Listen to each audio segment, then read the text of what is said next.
Verdi Sambo tetap menegaskan jika telah terjadi pelecehan terhadap istrinya Putri Chandrawati oleh almarhum Brigadir Yosua di Magelang. Dan itulah yang menjadi motif Verdi Sambo menghabisi nyawa ajudannya tersebut. Sempat menjadi pertanyaan jika ada pemerkosaan, kenapa Putri dan Sambo tidak melaporkan atau membuat visum. Hal tersebut pun dijelaskan oleh penasehat Verdi Sambo dalam sidang lanjutan dengan agenda mendengar keterangan saksi ahli kriminolog Prof. Mustafa pada Senin kemarin. Jika kebanyakan kasus sebagaimana yang juga diketahui Prof. Mustafa, korban akan memilih tidak melaporkan pelecehan karena menyangkut martabat seseorang. Inilah pembelaan yang dimunculkan kubu Verdi Sambo. Kenapa Putri Chandrawati enggan melaporkan apalagi visum. Namun pembelaan itu seolah dibantahkan dengan penjelasan ahli kriminolog Prof. Mustafa. Dalam keterangan di hadapan Majelis Hakim Pengadilan Negeri Jakarta Selatan, Prof. Mustafa mengaku heran dengan sikap terdakwa Verdi Sambo yang notabene merupakan seorang perwira tinggi di kepolisian saat itu. Menurutnya Verdi Sambo tidak melakukan upaya visum terhadap Putri Chandrawati yang mengaku mengalami pelecehan seksual. Apalagi Verdi Sambo diketahui memiliki jabatan tinggi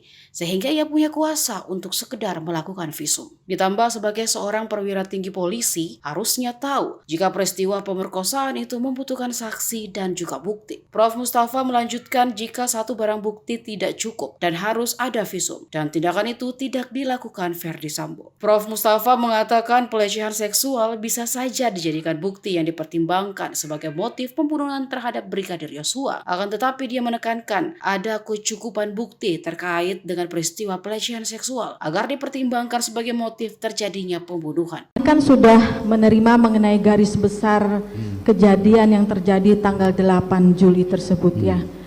Menurut ahli, untuk motif dari berbagai motif ini, bisa nggak motif dari jangka waktu yang sudah diterangkan oleh dalam garis besar itu, kejadiannya sekitar berapa menit itu, bisa nggak motif pelecehan seksual itu menjadi motif dalam perkara ini yang utama? Ya, bisa sepanjang dicukupi dengan bukti-bukti.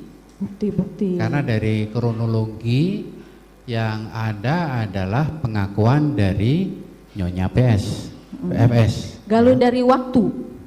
Dari waktu juga barangkali terlalu jauh ya.